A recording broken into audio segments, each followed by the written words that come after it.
você que acompanha a Canção Nova, muito boa noite e bem-vindo à nossa programação. Estamos chegando aqui ao vivo, direto de Brasília, com o programa Além da Notícia, sempre com temas de atualidade, de importância também e, sobretudo, temas que nos levam a refletir sobre aquilo que estamos vivendo no momento. Portanto, seja muito bem-vindo. Peço a você também que já divulgue agora, da maneira que você achar melhor, o nosso programa que está apenas começando. O tema de hoje é a problemática da moradia nas grandes cidades brasileiras. Na verdade, falaremos sobre o déficit habitacional no Brasil. Por que tantas pessoas morando nas ruas? Por que tantos sem teto? Eu quero começar já da seguinte forma. A falta de moradia é um grave problema vivenciado nas cidades do Brasil, mas não só, em vários outros lugares do mundo. No Brasil, segundo dados do IBGE, mais de 11 milhões de pessoas vivem em favelas ou em moradias consideradas precárias. São famílias inteiras que fizeram das pontes, praças e viadutos seus lares. Outras tantas vão morar em áreas de risco, na casa de parentes ou em ocupações. Mas o que tem levado tantas pessoas a engrossarem as estatísticas deste déficit habitacional? Por que é cada vez mais difícil morar dignamente no Brasil? Essa é uma questão que eu vou compartilhar com os nossos convidados que estão aqui nesta noite. Já quero recebê-los e agradecê-los também por atenderem ao nosso pedido. Quero cumprimentar primeiramente aqui, nesta noite, o professor Marcelo Cavalcante Barra. Bem-vindo, professor Marcelo, tudo bem?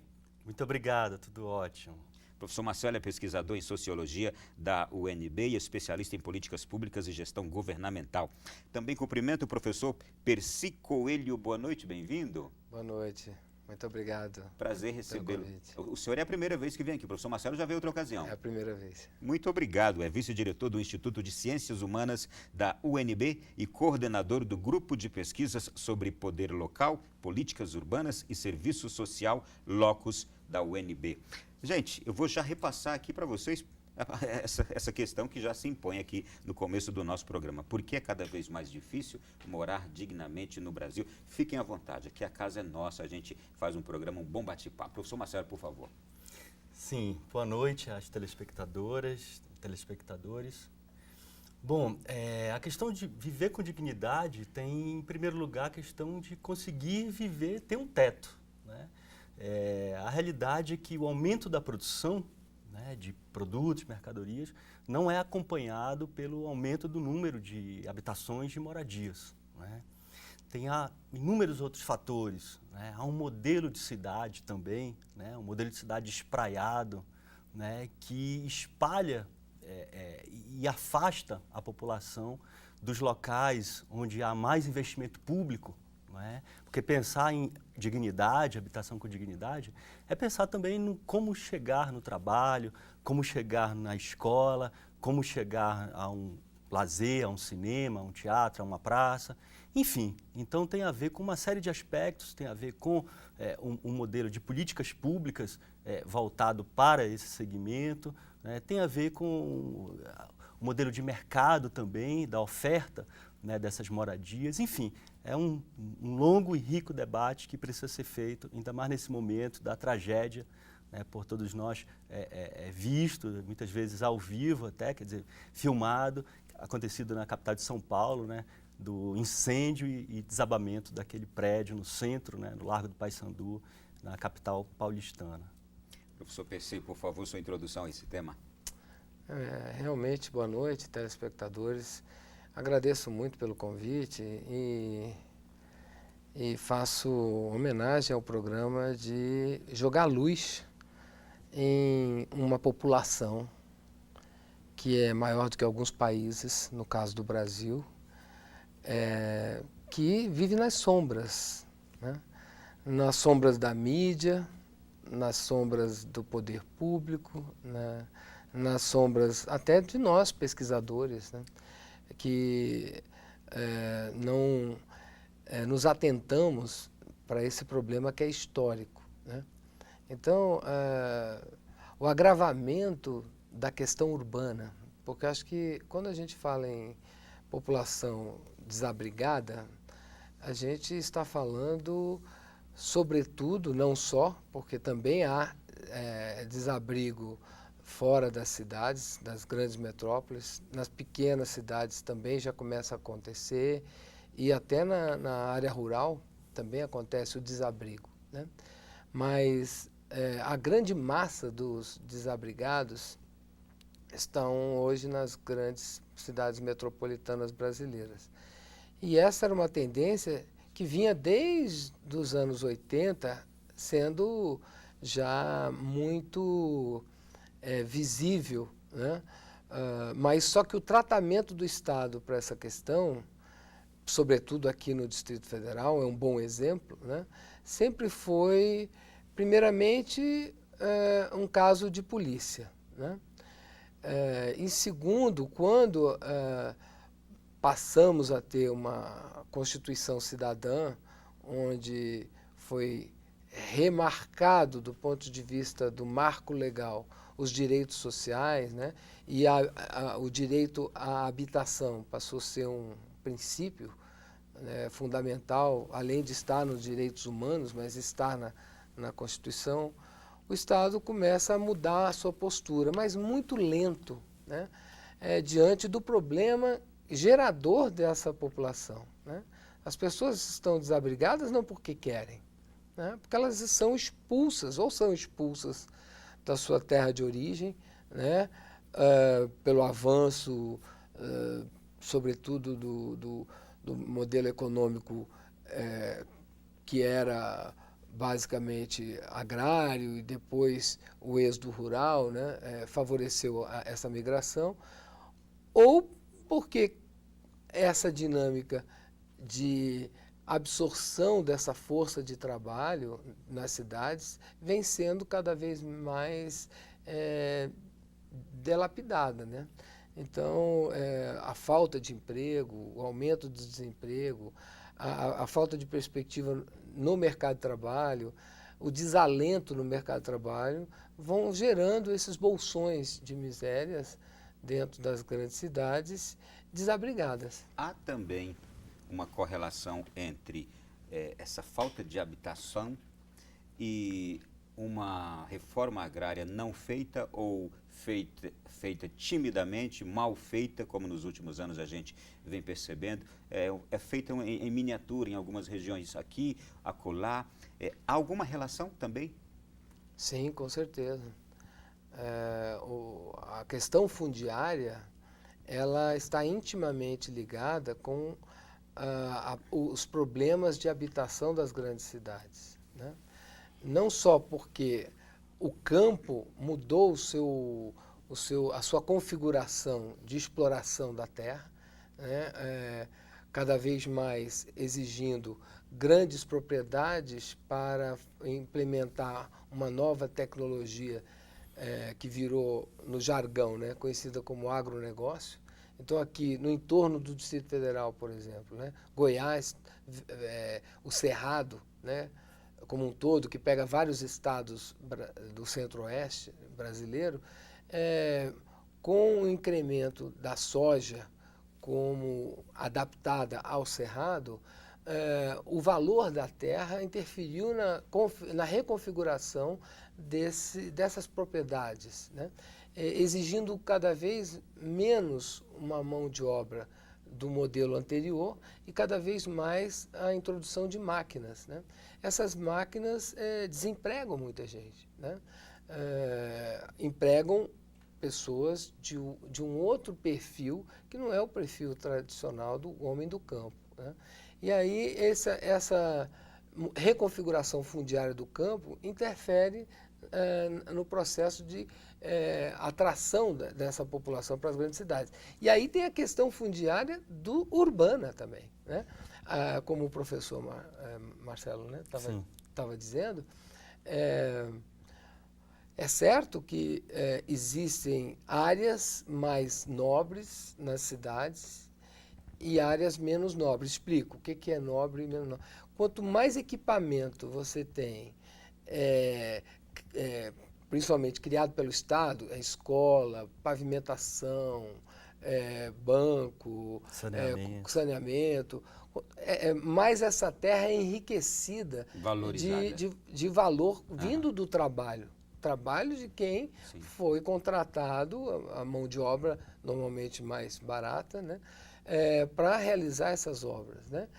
Só que quando essas terras são incorporadas desses equipamentos, né, elas ganham um valor fundiário muito grande e que inviabiliza a instalação de residência desses trabalhadores.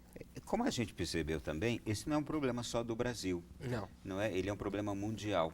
Existe algum modelo que poderia ou que pode ser seguido, conhecido no mundo, para se diminuir esse déficit habitacional? Em algum lugar, há alguma experiência que está dando certo para se diminuir esse déficit habitacional, que é provocado também por esse modelo hoje de economia mundial?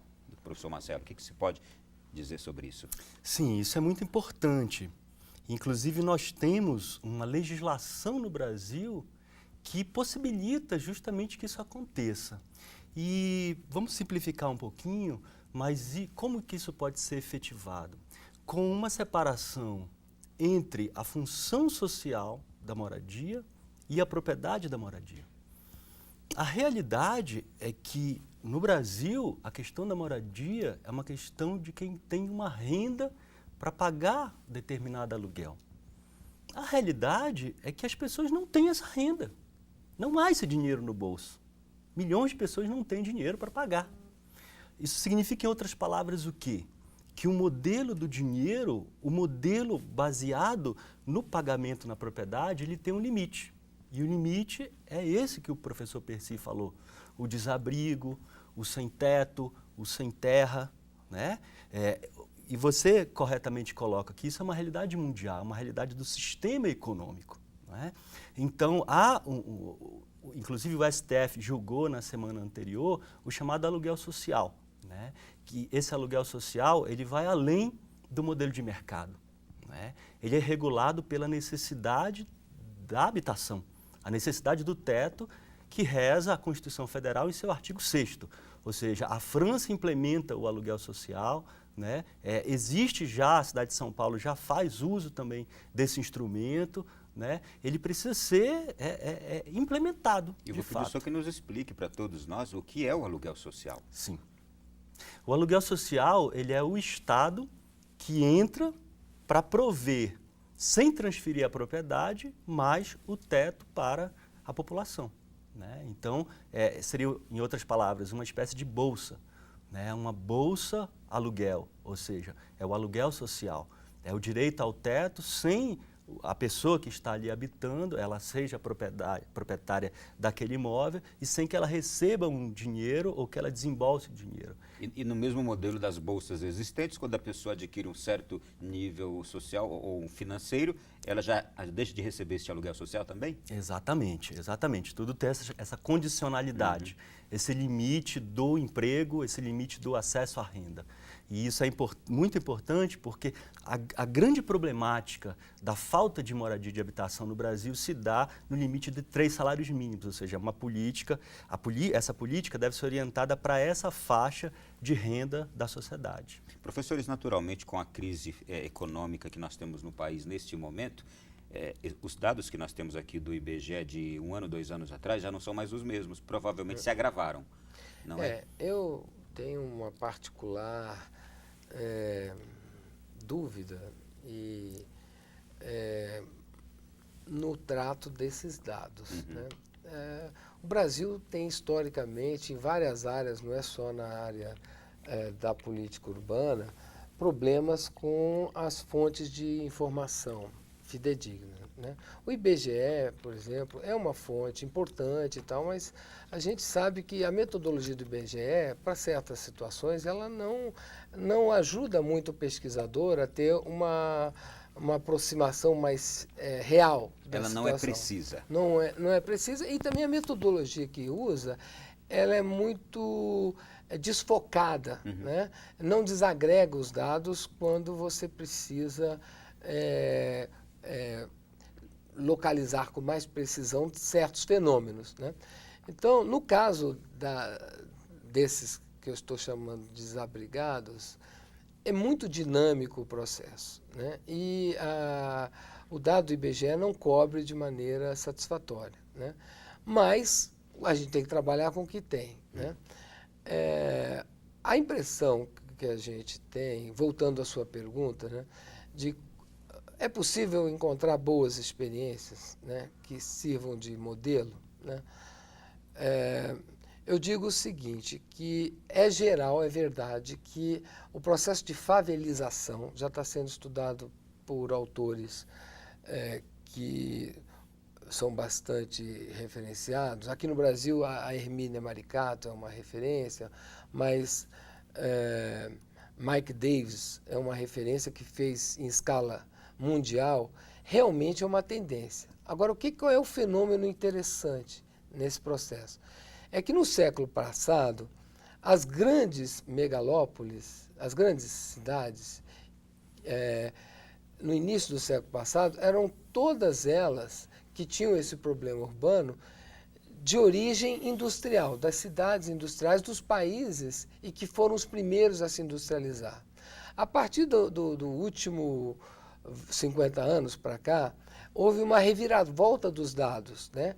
As cidades que mais concentram populações em situação de desabrigo, né? De desproteção, né? São justamente as grandes cidades que estão no terceiro mundo, no chamado terceiro mundo.